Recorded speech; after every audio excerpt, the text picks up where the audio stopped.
I'm very excited to have Sue Tabashnik as a guest today. She has written 4 books related to Patrick Swayze. She has also written articles for the official Patrick Swayze International Fan Club. Today, we're going to talk about a couple of Patrick Swayze films. Sue, thank you so much for coming on the show. Oh, I so appreciate you having me, John. It's great. Oh, thank you. Let's just jump right in. Can you tell us a little bit about yourself? Oh, wow, sure. I became a fan of Patrick Swayze around 1988. That was about the time when Dirty Dancing came out, actually in '87. And up to that point, I I was never a fan of anyone, but all of a sudden I became a Uh, fan of Patrick. And at that point, I was a psychiatric social worker in a busy metropolitan ER. Sort of did some writing on the side, sort of dabbling a little bit. And then years later, I joined his official international fan club in around 2000, and it was just awesome. I still have friends from this day from the club, uh, and I ended up meeting Patrick and some of his family. I think I've met Patrick 4 times, or even a guest on a TV talk show to call in a question to him, and it just really changed my life. I found him to oh, be wow. very inspiring, and I decided after writing about 13 articles for his official fan club magazine that was quarterly, I'm going to write a book. And so here we are. I have 4 books working on a fifth. Okay. Well, we're going to talk about those books in a little bit and what Okay. you do with it. And I'll get going. The great movie Roadhouse, 1989. IMDb says a bouncer is hired to clean up the baddest honky tonk in a Missouri town. Armed with a black belt in karate and a degree in philosophy, Patrick Swayze sets out to tame the double deuce for its owner. How does this tough guy, played by Patrick Swayze, who doesn't fight unless he has no choice, hold up for modern audiences? Is he still a hero? Oh, yes. It holds up very, very well. And whether it's a male or female fan, um, you know what? He's fighting for good things. He fights for right against wrong, in the movie, the Uh huh. original classic Roadhouse movie, And by the way, Patrick said that movie was really just supposed to be an action adventure entertainment movie, Nothing more deep than that. So, It's fallen into our collective consciousness, and I know there's a whole episode on Family Guy devoted to Roadhouse, oh, where wow. he uses roundhouse kicks to steer his car through town, and it That's says great. Roadhouse every time. Yeah. Okay, I started watching the other Roadhouse. Roadhouse 2024 is streaming on Prime, where Jake Gyllenhaal is an ex UFC fighter Dalton taking a job as a bouncer in a Florida Keys roadhouse, only to discover that this paradise is not all it seems. How are Swayze fans likely to receive the newest Roadhouse version? First of all, the fans just greatly miss Patrick. Okay. Uh huh. There's no question, there's no doubt. I think people in general who are a fan of Patrick just super miss him. So there are many fans who will not even watch a remake of any of Patrick's movies. Right. So, and then there's some who might reluctantly watch it, or they might watch it out of curiosity. So, the fact that it's on Amazon, you can stream it. I mean, if you're already a member, it's not going to cost you any more money. So that makes it easier for people to watch instead of having to go out to a movie theater and pay, what, $20 for a ticket or Right. something. But the fans, there's a notion that there's no way that Patrick can be replaced. Don't touch any of his movies, just leave it alone. So, I mean, even Jake Gyllenhaal admits he had very big shoes to fill. And by the way, did you know Jake and Patrick, they worked together in Donnie Darko, a movie way back 2001, I believe. No, I missed that connection. I did not know that. Yeah, Jake was a star. He was only 19. Patrick played a supporting role, which is a very out of character role for him as a pedophile. So, Oh, anyway, God. Jake, he's gone. Maybe you've noticed he's gone out of the way on all kinds of media to say how kind Patrick was on the set, how supportive he was, and he's trying to honor Patrick, in this new Roadhouse version. Um, so, I mean, I haven't read this little tidbit. I mean, it's all over the media, this new Roadhouse, as you probably know, but I read this little tidbit a couple of days ago that Jake told Howard Stern on his show that he had watched Point Break over 100 times. So he Wow. was a fan of Patrick. But, anyways, getting back to your question, it's overall not well received by fans. Okay. All right. Following up on that a little bit, what's the difference between the old Roadhouse and the latest remake? Well, um, the new one is set in the Florida Keys and make up this fictional glass key, which, doesn't exist. It was really filmed in the Dominican Republic. To me, it seems like there's even more violence in this new Roadhouse. Okay. But overall, it just seems there's more character to me. This is my opinion. There's more character development overall in the original Roadhouse. Whether you talk about Dalton, and I'm not talking about Jake's acting. I'm talking about the script here, the writing of the Mm-hmm. movie. That seems like there's more character development in the original. Patrick has this energy and charisma that no one's going to be able to duplicate. In the new Roadhouse, there's no Wade Garrett. There's, the part that Sam Elliott plays Of in course. the old one, and then also one of my favorite characters in the old Roadhouse is Jeff Healey. He plays the band leader. It's his band doing all the music or most of Right. it, and he's got a speaking part. I mean, he's an actor. There's no one like that either. Um, it seems like in the original, the people who work at the bar there and the double D's, their characters are even more developed. They have a little bit more going on than in the new one. So, I mean, that's just my take. Okay. Jeff Healey has that great line where he goes, "The name is Dalton," where he introduces Patrick Swayze after one of the Yeah. fights. I watched a little bit, like I said, of the new one yesterday, and it just kind of struck me as you got a bar with 20 people in it and you're throwing 10 of them out. How could you afford to pay for, bouncer and first run bands that are coming through there? So I thought that Yeah. was kind of interesting. I'm only about an hour into the whole thing. hmm I had to I'm, watch it in two parts. Honestly, I had to turn it off. The first time, I'm not saying the original Roadhouse doesn't have violence in it, because it does, but to uh, me, it's a little bit more cartoonish. Yes, yes. It's always almost a deliberate after effect when he breaks a bone or something instead of something that happened during the fight. I thought that. I think you've already answered. Can this Roadhouse stand with the 1989 version? And that'd be a pretty resounding no, I guess. Mm. Okay. All right. And by the way, just for the record, I'm the Red Dawn fan. That's the one I would watch 100 times over and over. Well, I mean, they did a remake of that too that bombed, right? Yeah, it was terrible. I didn't I even didn't watch watch it. it, but that's No. what I heard. So, Yeah, they turned it into some political thing, and I just didn't ever even bothered to watch it. mhm. Okay, so we're going to switch a little bit. IMDb.com says Dirty Dancing 1987 is about spending the summer at the Catskills Resort with her family. Frances Baby Houseman falls in love with the camp's dance instructor, Johnny Castle. Now, Baby was played by Jennifer Grey, who also worked with Swayze in Red Dawn 1984. But this movie is about a lot more. It's about social class, trust, coming of age. What's captivated you most about the Dirty Dancing film? Well, I would say to me, the biggest thing is the love story between Baby and Johnny, between Jennifer Grey and Patrick Swayze. It shows the power of love. They accept each other for who they are, even though they're from the different backgrounds. There's an age difference, of course.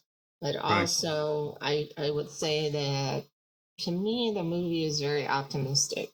And it's like the message is to me, anything is possible.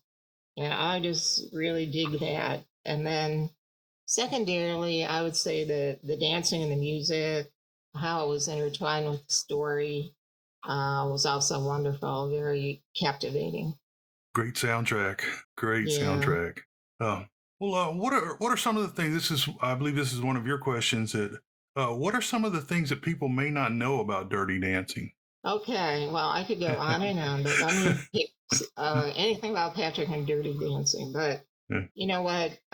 It took Linda Gottlieb, who was one of the producers, I mean, multiple tries to get a film company willing to be involved. I mean, she contacted major film companies and she got like 43 rejections Wow. before Vestron Pictures took it on. So that's one thing. And then, sort of along with that, even one of the producers from Dirty Dancing said, burn the negatives. It's a piece of fluff. Oh man. So good thing they didn't, right? Yeah. Um, and Jennifer, she was the first one to audition out of around 150 females. And she ended up obviously bagging the part. And maybe a lot of people know this already, but Patrick, who was, a professional dancer, dancing since he was like 2 or 3 years old, he had to definitely tone down his dancing for the movie until they got to the last finale scene, where it jumps off the stage. Yeah. And there's another one I think is really cute that in real life at Grossinger's, which was in the Catskills, Hmm. supposedly where this took place, although it was not filmed in the Catskills. But anyway, the whole part about baby and carrying the watermelon and stuff, the Right. watermelon was spiked with vodka for their Okay. parties. Yeah, because I ended up becoming friends with Jackie Horner, who was the story consultant for the movie, and she had told me that story. She was a dance teacher in the Catskills for decades. She has passed on about 4 years ago, but she told me all kinds of stories. Oh, wow. That is. Now, I don't have this in the list, but was Patrick raised basically in his mother's dance studio? Yes, That's why he's he was. such an amazing. Yeah, I mean, he was. I heard an interview where he talked about, even as a baby, he would, um, be there, and I guess he seemed to enjoy music right from the very beginning, all Hmm. kinds and stuff like that. So, yeah, that's true. Okay.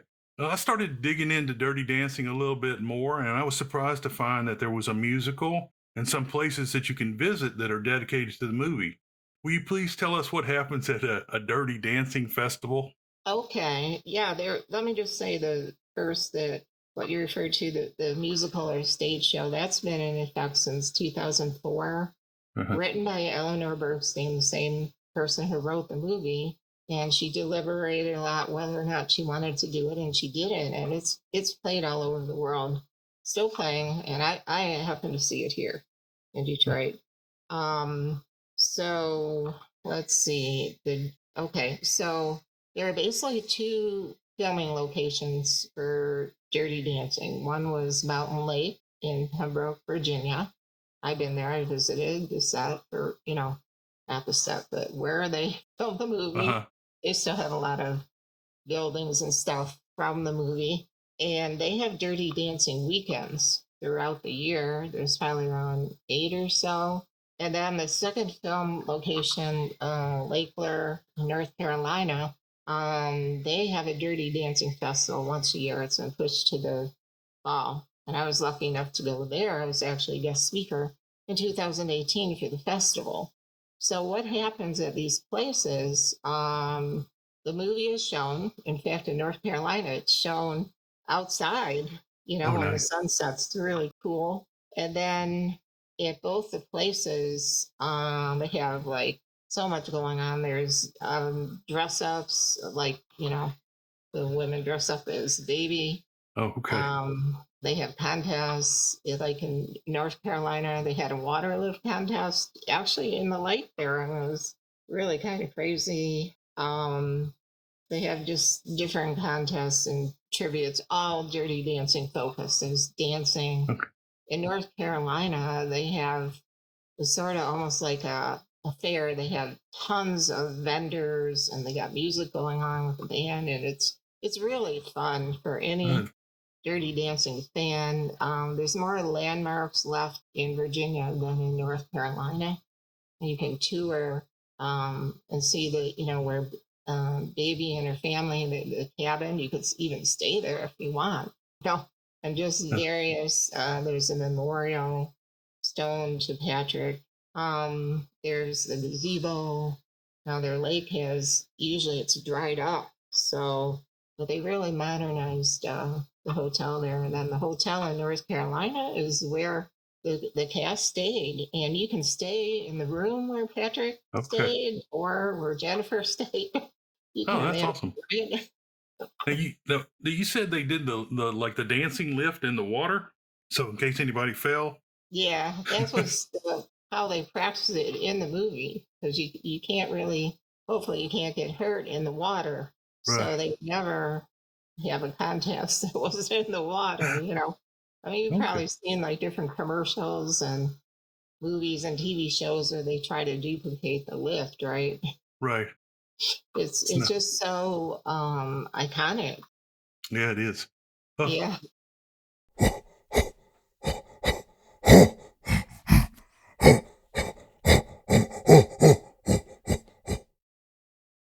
so, how successful do you think the Dirty Dancing sequel is likely to be? I think it's tentatively titled Untitled Dirty Dancing Project 2025. Yeah. That's a really hard question to answer because once again, a lot of fans aren't happy. Now, the fact that Jennifer Grey is going to be playing Baby again, maybe Grandma Baby, and she's, no, for real, and she's Oh, an executive producer. And from what I mean, there hasn't been that much information out on the movie, especially lately. We right. got delayed because of the strike, but the little I've seen, it seems like she's determined to do a good job. So that might draw people in. Supposedly, they're supposed to have other of the actors and actresses who were in the original in this too, but they haven't said who. I mean, a lot of the other people have passed away too, unfortunately. Yeah. And then you get in. It's set in the '90s. Supposedly, the soundtrack is going to be like half from the old, and then they're going to have newer, modern. So, and I was reading. I saw a couple places where it was said that the movie people were in talks with Patrick's estate, his wife, to see how they could incorporate Patrick into the movie, whether it's going to be like flashbacks or what. So Okay. it's really hard to say. I mean, I think they're trying to get a younger generation involved in this, and it's so hard to say. That has with the mixed music that has the potential to go off the rails kind of bad if they uh, try to do Breaking Bad, Electric Boogaloo, or something like that. Kind of. Yeah. I think anyway. Well, get into the more a little into Patrick. What was it like to meet Patrick Swayze and his mother? It was surreal. I mean, but they're both very down to earth, gracious, humble, welcoming. I have to say, the first I was going to meet Patrick, he was coming to Detroit. I live just outside of Detroit, Michigan. And I have to admit, way back then, in I think it was 2002, I had for the first couple days before I met him, I could hardly sleep or eat. I was that revved up. And then, after I met him three more times, I was calmed down and normal, and so Patrick, though, when he was in Houston in 2003 with his wife Lisa, they had a premiere of their movie One Last Dance, and the dancing in that was exquisite in my opinion. But anyway, he interacted with us fans at various things, and he introduced the movie. The movie was playing in four different theaters at the same time. You Wow. can imagine, but we were in the fans had special seats in front of the family, and we were in the primary theater, and he gave a speech before the movie, and it was so passionate. The movie is focused on realizing your dreams. So, and I got to meet his wife, his wife's mother, his mother, and then his mother-in-law, because they had a reception After the screening of the movie. It was in a hotel. He's running around. There's like 1,000 people there, honestly. And he didn't even have like a bodyguard at Oh, first or security. And anyway, he was so passionate that convinced me I was going to go from writing articles for his fan club magazine to writing a book. okay. So, and it worked. So it was really cool meeting them. I bet it's always great, when you meet somebody and they're nice, and so many times you've run into somebody you want to talk to, and then not so good. Right. And what they did, our fans, see, people for that premiere from the fans, they came from Europe, Canada, all over the States. And the fan club president was from England, and she had a surprise for us. We were on a bus. We were going to go take a tour of different spots in Houston related to Patrick, where he grew up, his mom's dance school, where he got married, stuff like that. So, anyway, his mom comes on the tour bus and she says, Patrick's going to come on the bus. He just asked, please don't take any more photos because his eyes are really sensitive from all the photos from the night before. So he comes on the bus. It was a total surprise. And he and his mom stayed on the bus with us for almost an hour. We could ask anything we wanted. I was like, happened being around the third row. It was just surreal. Yeah, I mean, how many people would do that? I'm not sure. not many, not I many. don't think. Well, this next one is kind of an inside joke for me. Can you tell us what Swayze has to do with takes a licking and keeps on ticking? Oh, okay. Well, actually, John Cameron Swayze was the person who did that. He was doing Timex commercials and, for the watch. And so Patrick was like a sixth cousin once removed from that gentleman. Okay. Back in Yeah. the pre-internet days when we watched that commercial, the rumor was that John Cameron Swayze was his uncle, like a first uncle. But I just bring that up because it'll be a little shout out to people my age. They'll remember Oh, those commercials. okay. Yeah. Well, how do you think Patrick's life can be an inspiration to us all? Well, I think he brought his passion and his talent to make a difference in the world. I mean, look at all the movies that he left us. I mean, he did around 37 cinema movies. Then he did TV movies, TV shows, and Broadway. And he wrote songs, and he sang the songs. He was an Arabian horse breeder. He did a lot of charity events for them. So he sort of he's inspiring because of all his talent, but he's also his character, his spirituality. Um, he was a fighter against adversity because I mean, obviously, when he had pancreatic cancer, that's when it Hmm. came through the most. And to me, it was a very courageous, graceful fight against the cancer, And I mean, he was doing the TV show The Beast in Chicago when he was ill with cancer. He was working during the week, like 10 to 12-hour days, and then flying back to the LA area for his chemo on the weekends. I mean, come Oh on. wow. So, um, and I think that was very inspiring to a lot of people. I mean, he didn't have to go on the Barbara Walters show. I don't know if you saw it. There was an interview probably around 6 months before he died, something like that. It's And been a he was while, but like, I've seen it. talking about, did you see it? I mean, yes, I believe it. It's been a long time, but I remember the Yeah. Barbara I Walters. mean, there was an initial interview way back in '88, and that also got me to be a big fan, right? Because he was broke down on the interview because she asked him about his father who had died suddenly of a heart attack, and he broke down and started crying, and he said, well, my dream was to have a ranch to honor my father.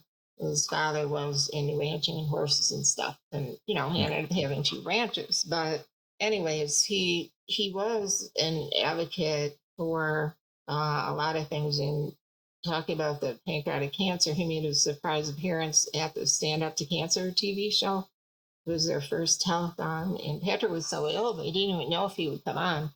So that was they didn't want to say anything ahead of time. So it was a big surprise when he came on, and of course I got a standing ovation. I'll And bet. he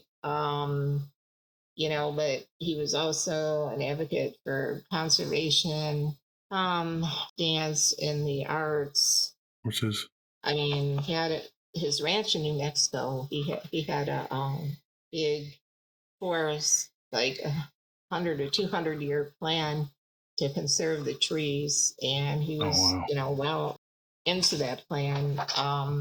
And then I guess there was a project having to do with the water that was nearby at the New Mexico ranch, and it was a long-term forestry project to save the trees, and but also the water. Without going into more details, but I guess that I was reading that improved the habitat for fish and wildlife greatly. About the dance, he was obviously from Dirty Dancing. He was a role model for male Right. dancers, right? It's okay Mm-hmm. to still be masculine and be a dancer. He did benefit speeches. I was at two of the benefits in Detroit for contemporary ballet complexions, and he was on board of directors to this company, and he was involved with other dance companies like Alonzo King and Doug Verone, the Nevada Ballet, and he was involved with Dancers Against AIDS. So I think that he did stuff that people didn't really know about, you know. Yeah, I hadn't heard of a lot of this. Yeah, Hmm. so pretty I mean, he was a busy guy. He Yeah, was always doing something, right? kind of a Renaissance man. That's Uh, exactly it. uh, oh, okay. Let's switch it up a little bit. Let's go ahead and talk about your four previous books, and you can say whatever you want, and your fifth book that'll be coming out later, and Okay. how this is personal to you and what you've done with the royalties, and just kind of wrap it all up into Yeah, one the question. first three books I did, I do donate a portion of the proceeds to the Stanford Cancer Institute, to the special fund his wife set up for research on pancreatic cancer treatment. Um, like the first book I did was, well, the first two books I did were on Dirty Dancing, and they're a little bit older. The Fans Love Story and the Fans Love Story Encore. So that was like 2010, 2013 when they came out. And then Patrick Swayze, The Dreamer, came out in September 2017. That seems to be my most popular book. Uh huh. If anyone wants a free chapter from this book and possibly autograph, they can go to my author website, contact form, and request it. And the website is likedirtydancing.com. And then the last book came out in 2022. I did on his mom, Patsy Swayze, Every Day a Chance to Dance. And all these books can be found on Amazon, Barnes and Noble, my website, multiple other sites. And then my project I'm working on now is a brand new book on Patrick. It's basically tribute stories and memories by people who work with him, friends, family friends, and other people. So I'm not as far as to have a release date yet. Mm. Okay, well, I'll put links to the websites and the Amazon links in the description below. So anybody that's listening, you can go right in the description, and all the links will be there. I And really appreciate that, yeah. John. That was Oh, really great. Also, yeah, on Facebook, I have two pages. There's a lot of Patrick Swayze pages as well that I go on. now, if you want to, you said, why is pancreatic cancer personal to you? If you want to talk about that, Yeah, sure. So many years ago, because I'm pretty old myself, John. Unfortunately, my grandmother, no, I am, she's 72 next month. So Anyways, many years ago, my grandmother unfortunately passed away from pancreatic cancer, and it was just Oh, a nightmare because no one could figure out what was wrong with her. And by the time, she had all kinds of things like, oh, you're depressed. You miss your husband. Oh, you have back spasms, muscle spasms within your back. There's nothing serious. And then by the time they figured out it was pancreatic cancer, she died 3 weeks later. oh my So God.